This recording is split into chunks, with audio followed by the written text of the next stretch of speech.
I use humor and animation to bring people to a message that we want to convey through behavior change communication. So I'm going to show you some examples and then talk about it. Roger, amigos, you're clear for liftoff.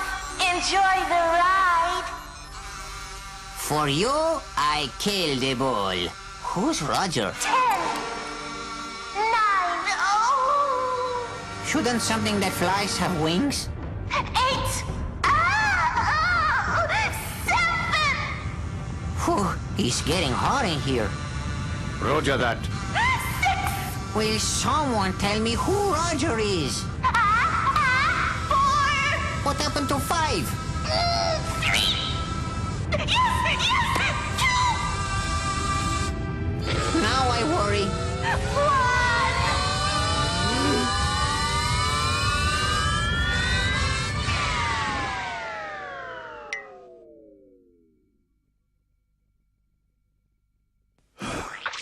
No condom, no blast off. Stop the spread of AIDS. Yeah, please.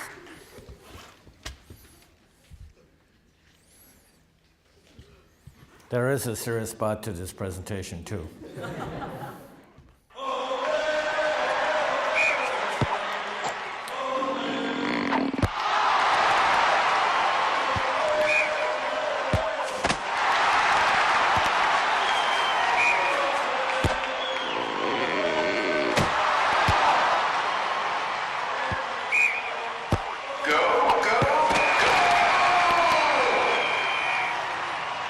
You just can't score without a condom. Stop the spread of AIDS. Last one. How could anyone want to put one of these in their mouth? Is it true what they say? Size doesn't count? Nope, dynamite comes in small packages. Whoa, how come mine's all shriveled up? Well, at least it doesn't bend to the left like mine.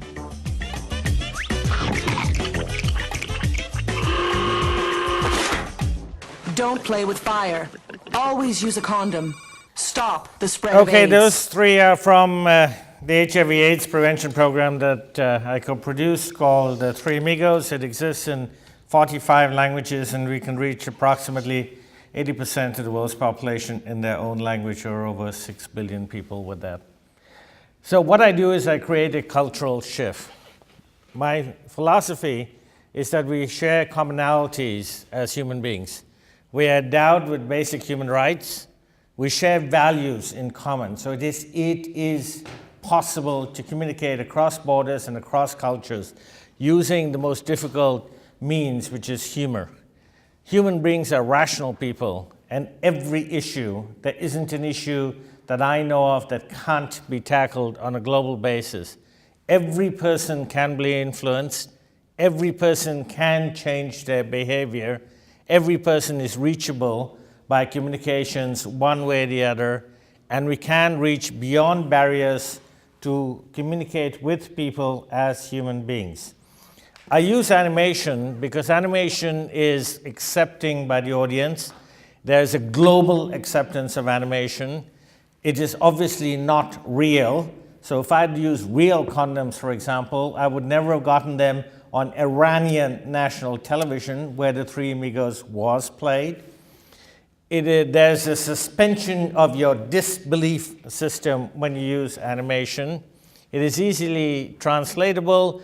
It is easy to sync other languages. You don't have the lip sync problem. You can reach any audience. You can create universal characters, as Disney and Pixar have shown through the years, and it allows for innovation. The advantage of animation is that I find is the easiest way to reach very large numbers. It is cost effective. It provides far more choices than you can do in live action. It provides a variety of formats for distribution. And here, for example, mobile phones, smartphone technology already mentioned, has become extremely important, and animation is perfect for mobile phones. You can have a variety of lengths. So Three Amigos, for example, is in 15 seconds, 20 seconds, 30 seconds, and 60 seconds. It provides a variety of topics, a variety of possibilities. It is perfect for mobile, and it can be interactive. There's a focus on innovation on everything that I do. So it's highly creative and innovative. It overcomes barriers if it is created well. It keeps the attention of the viewer. It's obviously highly visual. It's easy for somebody to absorb the information. It can be viewed repetitively. In fact, all these campaigns are designed to bring the audience back to the same message over and over again. It can be open sourced and it can be shared. In fact, on all my material, you can download it free of charge from the internet and do whatever you want with it. There's absolutely no restriction on the use of it. It can be continuously improved, which you can't do very easily with live action. You can't reshoot things very easily, but you can change animation very easily. It can be easily added to, altered, can be used by other means. It's accessible directly by the end user, so you go directly to the person whose behavior you're trying to change. It's distance learning enabled. It overcomes educational limitations, and it creates opportunities for social entrepreneurs. So with that now, I'm going to show you another campaign. This is the Buzz and Bite campaign, where we created 30 animated spots to try and prevent the spread of malaria. It exists in 39 languages right now. Imagine a world ruled by mosquitoes. Bite. Where? Who? First-class dining for all mosquitoes. The future of mosquito kind. Our future! Our plan? We infect and conquer. Infect, conquer. I like infecting. Oh, yeah! We'll bite humans, infect them with malaria, and Take over the world. millions will die. The rest will be sick over and over again. Won't humans defend them now? No, some of them don't even know mosquitoes cause malaria. We won't tell them, so it'll be a surprise. Or do you think we should tell them? I guess let them know. All rise for the mosquito chant. What do we do? Fight humans! Why do we do it? Infect humans with malaria!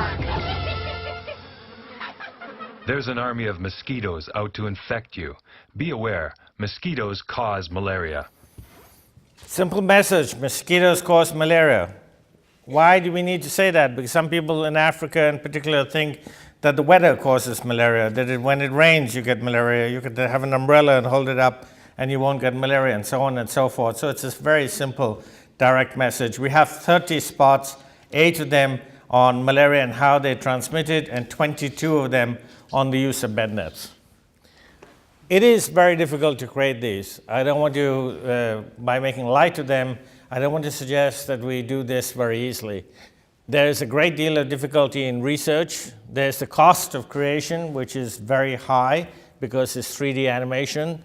There's a total lack of financing. The international community in general, the development community in general, doesn't like behavior change communications, and within those, if they do like behavior change communications, they like global animated campaigns even less.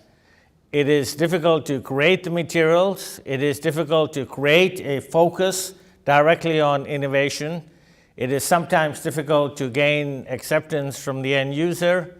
It is sometimes difficult to version into multiple languages.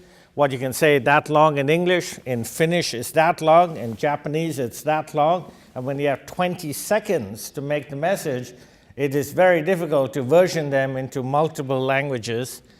It is difficult to localize the campaigns.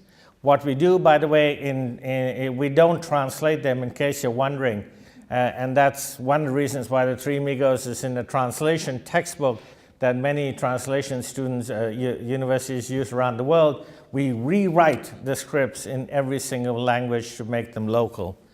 It is difficult to distribute them sometimes. It is very difficult to evaluate the impact. And finally, it is difficult to overcome the barriers. Now, what do I mean by overcoming the barriers? Here are some of the barriers. Every human being has a multitude of barriers. Barriers are what separate and distinguish human beings.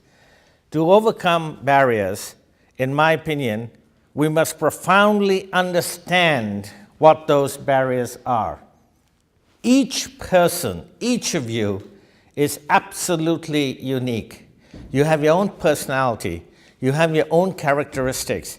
There are no two individual human beings on the planet that are similar to each other. Barriers can be emanating from a person or can be used against a person. What are some of those barriers? I have a list that we go through of over 100 barriers. I've put up some of them out here. The background, the beliefs, culture, I'll let you read them, economic status, religion, and so on, ethnicity, political background. All these barriers have to be taken into account, and there are many more than I've put on the slide, have to be taken into account when you're creating a global communications program. And it is extremely difficult. And in some cases, some barriers will be more important than others. If you're creating something for, let's say, Iran, it is obviously more important to deal with the religious sensitivities than with some other countries, like Holland. You might not have to deal with religious sensitivities quite as much. So the barriers are not equally weighted according to the country and according to the group that you're dealing with. I went back somehow. Okay, so my work, as you see, uses communications, mass communications, to create behavior change since the mid-1990s. In fact, I created a social enterprise before I'd ever heard the word social enterprise being mentioned, and I created behavior change communications before, as far as I know, anybody came up with the term behavior change communications. I create integrated, multilingual, multi-platform global communications campaigns, and so far, we've created, I'm going to announce a new one today, 2,395 animated behavior change communications shorts in 6 series, and the 7th one you're going to see today for the first time. They are on children's rights, on universal values, on HIV/AIDS prevention, on malaria prevention, and domestic violence prevention, and now on the use of solar energy. I use humor. I do not preach. If you think of domestic violence as an example, most of the campaigns are going to show you the victim. They're going to show you a woman who's battered, and they're going to show you an image of a woman who's battered and say, essentially, don't do that. In my opinion, what that does is stigmatizes the woman further than what has already happened, and it doesn't talk to the person that whose behavior needs to change, and that is the abuser, not the abused person. And so my campaign directly goes against the abuser instead of the abused person. We use 2D and 3D animation. We have a global reach across all cultures. To the best of my knowledge, my work has been used in over 150 countries, and so far over 2 billion people have seen them, and they exist in over 90 languages now. We provide many choices for broadcasters, educators, and NGOs. I'm fully aware that all spots will never be used in all countries and never be appropriate in all situations. So, for example, in HIV/AIDS, I created 20 animated spots, but the most I ever heard any national broadcaster play was Mozambique, which played 11 of them. Most of them play 5, 6, 3, 5, 6, whatever is appropriate, and that's why I do 30 spots on malaria. I don't expect anybody to play 30 spots on malaria. But the reason why I do that is that they're all different, and you can make even when you get the DVD, you can make your own choices as to which ones are appropriate for your own particular audience or which ones the broadcaster wants to broadcast, and the broadcasters know their audience. People ask me, how do you evaluate this? Well, the biggest evaluators are the people who program broadcasters. The people, the decision makers, who give me millions of dollars worth of free airtime, they know what their audience wants and what their audience likes and what their audience will accept. And they're the people who do the evaluation more than anybody else. It is dealing with the most difficult issues like values, children's rights, HIV/AIDS, rape, sexual violence, and I'm going to show you some of the campaigns. How do you make rape funny on a global context? How do you make sexual assault funny on a global context? Well, I'm going to show you my attempt to do that, and it has been now in the media out there for over a year and has been downloaded tens of thousands of times.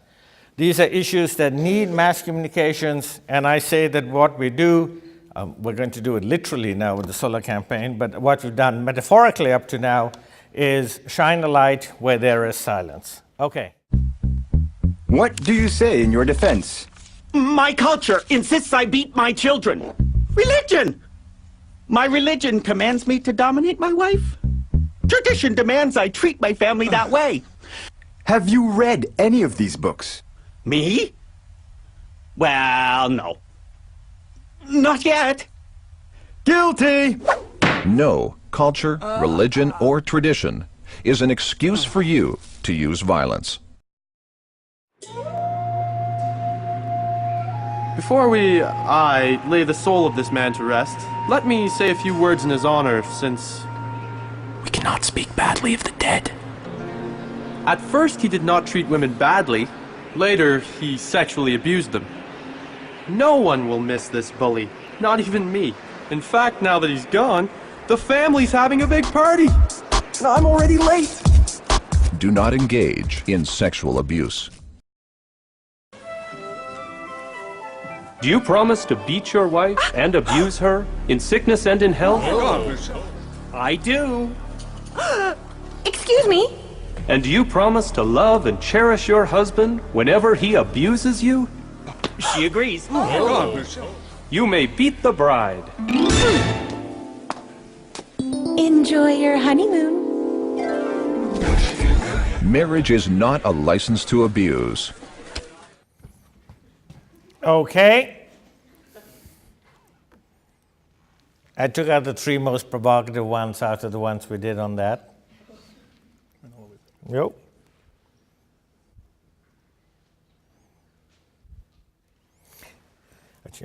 Okay, I'm going to skip my contribution since you've seen some of them and announce the next series. Now, this came out of a conversation I had with Steve of Nocero, who's sitting right here at last year's Yale conference, Unite for Sight conference. So something comes out of these conferences. And this is what came out of this one. So Nocero is a company that produces solar lights. And what we're trying to do now is to get the approximately 1 billion people who don't have access to electricity or who have very limited access to electricity to move from destructive forms of energy. Can I go back? Sorry. Yeah, thanks. To move from very destructive forms of energy, like burning kerosene and wood in huts, to solar lights. That photograph is the inside of a Maasai hut I took last year in the Rift Valley in Kenya. It was bright sunshine outside. It was pitch black inside. I had no idea what I was looking at. I simply took the photograph with my flash, went back to my hotel, and that's what you see, a roof that is dripping literally with soot. Kids in Africa within 18 months of being born have respiratory problems and are back in the hospital because of the burning of wood and kerosene in these huts. The UN has said, WHO has said, that if you burn kerosene in a confined area, it is the equivalent of smoking 2 packets of cigarettes a day. And so we created a new campaign. We're going to do 15 spots in multiple languages to try and get people to move from various forms of destructive forms of energy to solar lights. And you're going to see the spot that was just completed last Friday for the first time.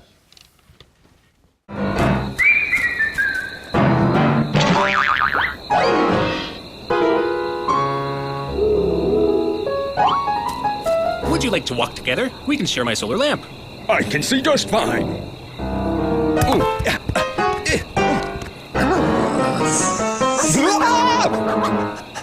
Need some light? There's a snake! Can you see it? I can. Solar lamps provide light for safety. Just put the last slide up. Thanks. Go ahead and do your talk. Okay. Well, that's it. Thanks very much. I'm glad to answer questions. Here's how to reach me. Now, one other thing, there's a documentary that's just been completed on me. They've followed me for the last 4 years. They shot in 7 countries. We are distributing flyers. If you want the documentary, you want to take it back to your university or whatever, let us know and we'll send you the documentary. Thank you. Thanks.